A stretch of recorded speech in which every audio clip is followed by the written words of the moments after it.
And I think one part that is important that you have also highlighted is the fact that for managers, I mean, if you look at the mining environment, for instance, not just only the mining environment, but environments where the safety is actually very crucial. I know in all organizations safety is important, but there are certain sectors of the economy where safety is actually absolutely necessary. And yet they still have high incidences, and you ask yourself as to what is it that causes that to happen.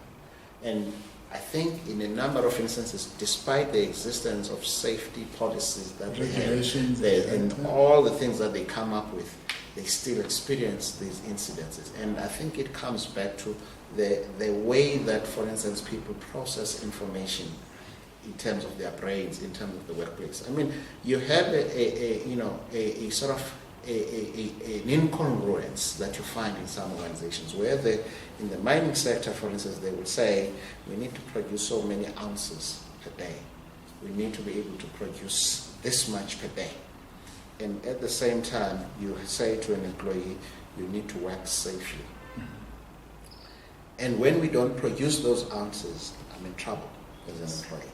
Yes. Now, my brain is already acting from a point of threat that says, if you don't produce those ounces, I'm in trouble.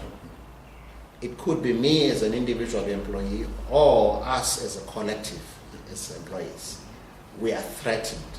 Yes, as an employer, you did not say you're going to fire us, but we know that there are negative consequences of not producing the ounces. Then already our emotions are heightened in terms of that. Such that even when there is potential danger, we actually are not aware and we're not thinking because the thinking brain is not functioning.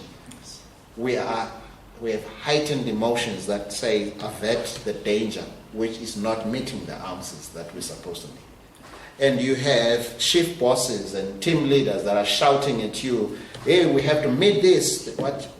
Make sure that you work fast and make sure that we achieve those things. And all that you're thinking about is that. And it shuts down the thinking brain